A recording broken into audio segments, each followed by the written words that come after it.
আসসালামু আলাইকুম। তো আজকে নতুন একটা ভিডিও তোমাদের সবাইকে স্বাগতম। তো আজকে আমি কেমিস্ট্রি একটা কনসেপচুয়াল ম্যাথ দেখাবো। এটা হচ্ছে কেমিস্ট্রি প্রথম অধ্যায়ে পরিবেশ রসায়নের একটা ম্যাথ। চলো শুরু করি।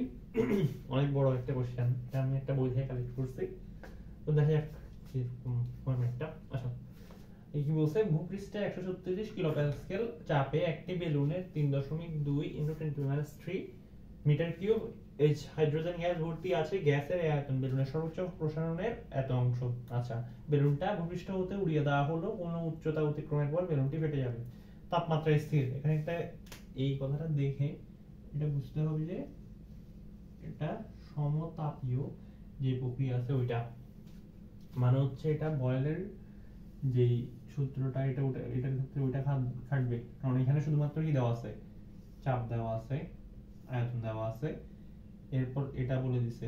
আচ্ছা, এখানে কিছু বোঝার জিনিস আছে, যেমন দেখো এখানে কিন্তু মানে নরমালি আমাদের কি থাকে, আমরা এই সূত্রটা অ্যাপ্লাই করি, P1 V1 P2 V2। এইখানে নরমালি মানে আমাদের যে বোর্ড পরীক্ষা ম্যাথগুলোর ক্ষেত্রে কিন্তু তিনটা জিনিস দেওয়া থাকে, অ্যাডমিশন ও ম্যাক্সিমাম ম্যাথের ক্ষেত্রে তিনটা জিনিস দেওয়া থাকে, আরেকটা বের করা যায়। কিন্তু এখানে এটা ইনডিরেক্টলি দিয়েছে। যেমন কি দেখো, এখানে কোশ্চেনটা বড় দেখে আসলে অনেকেই ঘাবড়াই যাবে। কেমিস্ট্রির ক্ষেত্রে সাধারণত এরকম করে, দেখা যায় যে কোশ্চেনটা অনেক বড় করে দিয়েছে কিন্তু উত্তরটা আসলে অনেক সহজ হয়। এখানেও ঠিক সেম। দেখো এখানে কি বলছে, গ্যাসের এই আয়তন বেলুনের সর্বোচ্চ প্রসারণের এত অংশ। আচ্ছা, বেলুনটা ভূপৃষ্ঠ হতে কোন উচ্চতা গেলে অতিক্রমের পর বেলুন ফেটে যাবে। এখানে এটা দেখো কি বুঝাইছে, যে উচ্চতা গেলে বেলুনটা ফেটে যাবে ওটাই সর্বোচ্চ প্রসারণ। এর বেশি মানে এর চেয়ে একটু বেশি যখন প্রসারণ হবে তখনই এই বেলুনটা ফেটে যাবে। তো তাহলে আমরা এখান থেকে সর্বোচ্চ প্রসারণ যে আয়তন ওটা আমরা বের করতে পারবো। এটা হচ্ছে P1, আমি এটা পয়েন্ট করে রাখি, এটা হচ্ছে P1, এটা হচ্ছে V1, আর এটা হচ্ছে V2। V2 is equal two, আমরা বের করি V2 ইজ ইকুয়াল টু, আমরা এখান থেকে বের করব V2 ইজ ইকুয়াল টু হচ্ছে 3.2 ইনটু 10⁻³ ইনটু, এখন দেখো 5/8 অংশ হচ্ছে এইটা, তাহলে এক অংশ ইজ ইকুয়াল টু কোনটা হবে, ওই যে আমরা ওই নিয়ম করতাম ওইভাবে করব, ইনটু 8/5 হবে। আশা করি এটা বুঝছ। তো আমরা ক্যালকুলেটর দিয়ে এটা বের করি, 8/5 ইনটু 3.2, 3.2, ঠিক আছে, 5.12 এত মিটার কিউব। ওকে, এখন এইটা আমরা এখানে বসাবো, V2 পাইছি, V1 দেওয়া আছে এত কিলো প্যাসকেল ইনটু 3.2। এটা আমি না করলেও হইতো, এটা যদি ওই এটার সাথে আলটিমেটলি সেমই কথা, আমি মানে একটা লাইন এক্সট্রা করছি। তোমরা অনেকে চালাক আছো, তখন এটা তোমরা স্কিপ করতে পারো। সুতরাং P2 is equal two watt, এখানে কিন্তু কিলো প্যাসকেল এভাবে রাখছি, তো একটা কিলো প্যাসকেলে আসবে।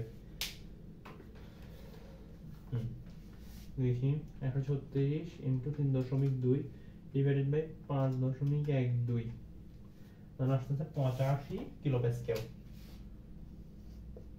এখানে সবকিছু কাজ হচ্ছে কিলো প্যাসকেলে, কারণ দেখো এইখানে এটা কি বলছে, প্রতি 100 সেন্টিমিটারের জন্য মান হচ্ছে প্রতি 1 মিটারের জন্য এত কিলো প্যাসকেল হ্রাস পায় কোন উচ্চতা অতিক্রমের পর। 100 centimetre is equal to 1 metre, ওটা আশা করি এটা বোঝা যাচ্ছে না। আচ্ছা, 100 centimetre is equal to 1 centimetre, এটা আশা করি তোমরা সবাই জানো, এটা জানার কথা, এটা না জানা কোনো ইয়া নাই। আচ্ছা, তো এখন দেখো এইখানে কি বলছে, প্রতি 100 সেন্টিমিটার উচ্চতা বায়ুচাপ এত হ্রাস পায়। এখানে কত বায়ুচাপ কত হ্রাস পায় সেটা আমরা বের করতে হবে। তাহলে আমি ডেল পি দিয়ে বের করলাম, এটা P1 পার্থক্য P2, এরপর আমি 136 থেকে এটা বিয়োগ দিলাম, 136 মাইনাস 85, তাহলে কত আসতেছে 51 কিলো প্যাসকেল। এখন দেখো, এখন আমি গড়গুলো আসলে একটু মুছে দিই। আচ্ছা, নাইলে আমি কষ্ট করে এটা লিখি। 100 সেন্টিমিটার, এটা তো 100 সেন্টিমিটার মতো, আমি এটাকে 1 মিটারে রাখি। 1 মিটারের জন্য হ্রাস পায়, জন্য হ্রাস 0.15 কিলো প্যাসকেল। হচ্ছে আমি 51 কিলো প্যাসকেলের এর জন্য উচ্চতা,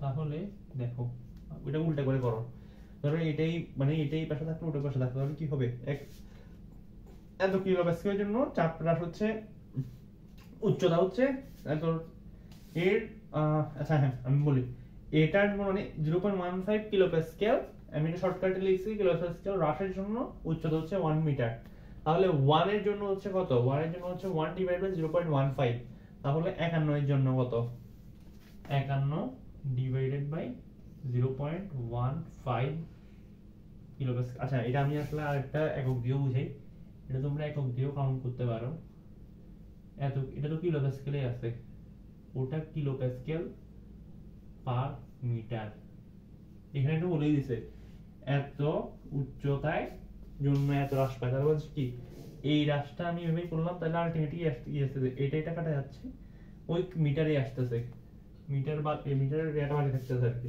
তার মানে হচ্ছে আমার ক্যালকুলেশন ঠিক আছে, তোমরা এভাবেও এটা ডিফাইন করতে পারো যে তোমাদের ক্যালকুলেশন ঠিক আছে কিনা, অনেকে কনফিউজ থাকো, এটা কিন্তু আমার কনফিউশন লাগতো আমি যখন এসএসসি ছিলাম, তো ইন্টারনেট উঠে অনেকে মানে দেখি এই টাইপের বিষয়গুলো নিয়ে কনফিউশন থাকে, তো ওই হিসাবে তোমরা এভাবে করতে পারো, তাহলে আর কনফিউশন ক্রিয়েট হবে না। তাহলে আসতেছে আমার 340 মিটার, আমার উচ্চতা আসলো 340 মিটার, এটাই আনসার। এটা হচ্ছে সর্বোচ্চ রেঞ্জ, এর উপরে যদি যায় তাহলে বেলুনটা ফেটে যাবে। তো আশা করি ম্যাথটা ভালো লাগছে, ম্যাথটা ভালো লাগলে তোমাদের ফ্রেন্ডের সাথে তোমরা শেয়ার করতে পারো, আর কমেন্ট করবা, আর লাইকও দিবা যদি ম্যাথটা ভালো লেগে থাকে। তো আশা করি ম্যাথটা তোমাদের জন্য হেল্পফুল হয়েছে, যে কোনো প্রয়োজনে যে কোনো মুহূর্তে আমাদেরকে তোমরা নক দিতে পারবা, আমাদের আমরা তোমাদের সর্বোচ্চতা দিয়ে হেল্প করার চেষ্টা করবো, যে কোনো ম্যাথ প্রবলেম হোক, হচ্ছে অন্য যে কোনো অন্য পড়াশোনা রিলেটেড যে কোনো প্রবলেম আমরা সর্বোচ্চভাবে তোমাদের পাশে থাকার চেষ্টা করবো। তো এই ঠিক আছে, তাহলে আজকে ভিডিও থেকে বিদায় নিচ্ছি, আসসালামু আলাইকুম।